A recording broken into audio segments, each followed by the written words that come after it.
കൃഷ്ണ ഗുരുവായൂരപ്പ ശരണം. ഇന്ന് ഞായറാഴ്ചയാണ്, നല്ല തിരക്കാണ്. അപ്പോൾ ആദ്യം തന്നെ ഇന്ന് ശീവേലിയായി.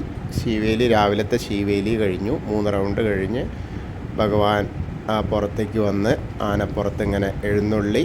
അതിൻ്റെ കൂടെ ഭക്തരും എല്ലാവരും എഴുന്നള്ളി. വളരെ മനോഹരമായ ഒരു ചടങ്ങായിരുന്നു ആ ശീവേലി ചടങ്ങ്. അതിനുശേഷം അകത്തേക്കുള്ള നാലമ്പലത്തിലേക്കുള്ള പ്രവേശനമായി.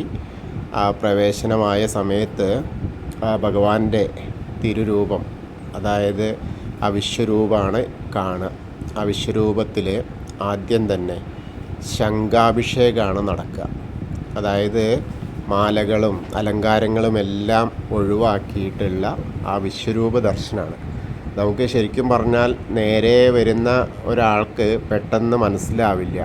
കാരണം ആ പാതാളാഞ്ജന ശിലയിലുള്ള ആ ചതുർബാഹുവായ വിഗ്രഹമാണ് അകത്ത് ഉണ്ടാവുക. വെളിച്ചം കുറവായിരിക്കും. അത് കാരണം വളരെ കുറഞ്ഞ തോതിലുള്ള ആ ദർശനമാണ് കിട്ടുക.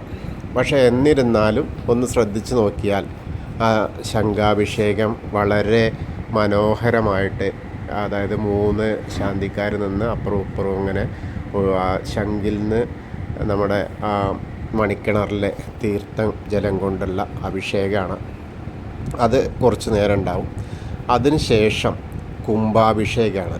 അതായത് കുംഭത്തിലായിട്ട് ആദ്യം ശംഖിലാണ്, പിന്നീട് കുംഭത്തിൽ നിറച്ചിട്ട് അഭിഷേകമാണ്. അത് ഒന്നിച്ചുള്ള അഭിഷേകം. അപ്പോഴും നമുക്ക് വളരെ പരിമിതമായ കാഴ്ചകളെ കിട്ടൂ ആ സമയത്ത് കാണുന്നത്.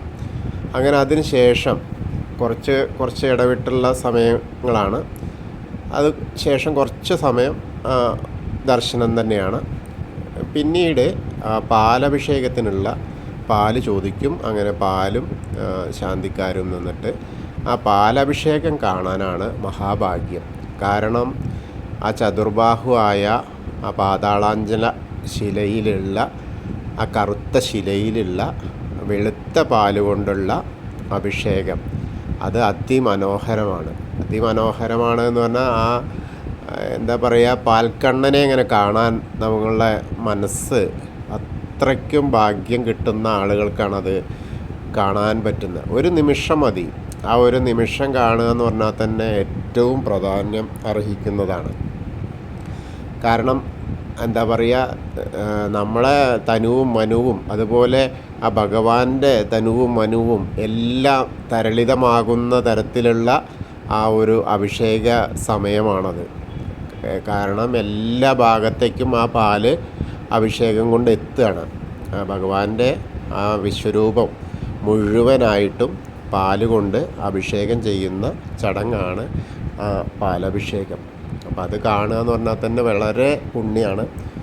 അത് കഴിഞ്ഞാൽ കുറച്ച് നേരം ഒരു കൊട്ടുണ്ടാവും. അതിന് ശേഷം ആണ് നവകാഭിഷേകം. ആ ഭഗവാന്റെ ഇതുപോലെ തന്നെ ആ വിശ്വരൂപ ദർശനത്തിലാണ് നവകാഭിഷേകം കൂടി. ആ നവകാഭിഷേകവും വളരെ പ്രാധാന്യം തന്നെയാണ്. എത്രയോ സമയം നമ്മൾ കൊതിച്ച് കാത്തു നിന്നാൽ തന്നെയാണ് ഇതൊക്കെ കാണാൻ നമുക്ക് കഴിയുള്ളൂ. അത് ഭഗവാൻ തന്നെ, ഗുരുവായൂരപ്പൻ തന്നെ തീരുമാനിക്കണം ആരൊക്കെ കാണണം, എൻ്റെ പാലഭിഷേകവും ശംഖാഭിഷേകമൊക്കെ കാണണം എന്നുള്ളത് വാകച്ചാർത്ത് പോലെ തന്നെ പ്രാധാന്യമുള്ളതാണ്. കാരണം ക്യൂവിൽ നിന്നിട്ട് ചിലപ്പോൾ അവിടെ എത്തിയ സമയത്ത് അതില്ല എന്ന് പറഞ്ഞാൽ നമുക്ക് കാണാൻ പറ്റില്ല. ഭഗവാന്റെ അനുഗ്രഹം കൂടെ ഉണ്ടെങ്കിൽ മാത്രമാണ് നമുക്കിതെല്ലാം ദർശിക്കാൻ കഴിയുക. എന്നാൽ ചില ആളുകൾക്ക് വളരെ പെട്ടെന്ന് അങ്ങോട്ട് പോവുക എന്നുള്ള ഉദ്ദേശത്തിൽ അവിടെ അങ്ങോട്ട് ചിലപ്പോൾ നിൽക്കേണ്ടി വരും. അപ്പോൾ അവർക്കത് കാണാനും പറ്റും. അങ്ങനെയൊക്കെ ഭഗവാന്റെ ഓരോ മായാവിലാസങ്ങളാണ്. ആര് കാണണം ആര് കാണണ്ട എന്നുള്ളതൊക്കെ ഭഗവാൻ തന്നെയാണ്, ആ ശ്രീലകത്തിരിക്കുന്ന ഭഗവാൻ തന്നെയാണ് തീരുമാനിക്കുന്നത്. എന്തായാലും ഇന്നത്തെ 23-ാം തീയതിയാണ്, ഞായറാഴ്ചയാണ്. നല്ല തിരക്കാണെന്ന് പറഞ്ഞാൽ പടിഞ്ഞാറേ നട ഇന്നർ റോട്ടിലാണ് ക്യൂ ഉള്ളത്. സാധാരണ ജനറൽ ദർശനത്തിൻ്റെ ക്യൂ.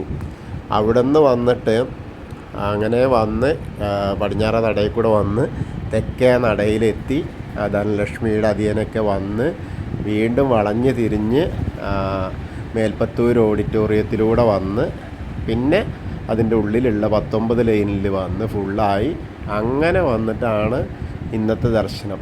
അപ്പോൾ എല്ലാവർക്കും ശീഘ്ര ദർശനം കിട്ടാൻ സാധ്യത കുറവാണ്. ഇന്നിപ്പോൾ നെയ്വിളക്കാണെങ്കിൽ കൂടി കുറച്ച് നേരമൊക്കെ നിൽക്കേണ്ടി വരും, അത്രയ്ക്കും തിരക്കാണ്.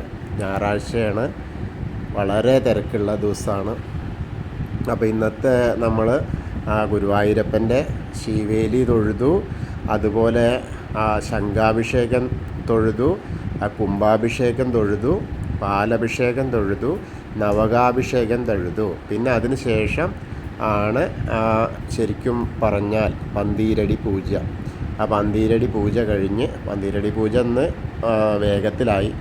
ഏകദേശം 8 മണിയോടുകൂടി പന്തീരടിക്ക് നട അടച്ചു.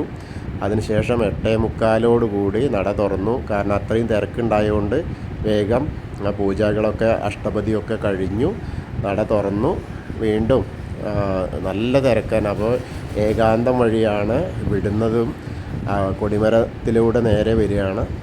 ആ പന്തീരടിയും കൂടി നമ്മൾ തൊഴുതു. അപ്പോൾ എല്ലാവരും, എന്നെ ശ്രവിക്കുന്ന എല്ലാവരും ഇത്രയും കാര്യങ്ങൾ ഇന്ന് ഗുരുവായൂരപ്പൻ്റെ നടയിൽ, അതായത് എന്നെ കേൾക്കുന്ന സമയത്ത് നമ്മൾ ഇതൊക്കെ കേട്ടു, ആ ഗുരുവായൂരപ്പൻ്റെ അനുഗ്രഹം എനിക്കും ലഭിച്ചു എന്ന് മനസ്സിലങ്ങോട്ട് പ്രാർത്ഥിക്കുക. ആ ഗുരുവായൂരപ്പനെ ഇത് കേൾക്കുന്ന സമയത്ത് ഗുരുവായൂരപ്പനെ മനസ്സിലങ്ങോട്ട് പ്രാർത്ഥിക്കുക, ആ വിശ്വരൂപത്തെ മനസ്സിലേക്ക് ആവാഹിക്കുക. ആ മനസ്സിലങ്ങോട്ട് അത് അങ്ങോട്ട് കല്ലിട്ടുറപ്പിക്കുന്ന പോലെ, അഷ്ടബന്ധട്ട് ഉറപ്പിക്കുന്നു എന്നൊക്കെ പറയുന്ന പോലെ അങ്ങോട്ട് മനസ്സിലേക്ക് ആവാഹിച്ചുറപ്പിക്കുക. എന്നിട്ടാണ് കേൾക്കുക. നമ്മൾക്ക് പറയാനുള്ളതൊക്കെ മനസ്സിൽ തന്നെ പറയുക ഗുരുവായൂരപ്പനോട്. അപ്പോൾ ഗുരുവായൂരപ്പൻ എല്ലാവരെയും അനുഗ്രഹിക്കും. ഹരേ കൃഷ്ണ.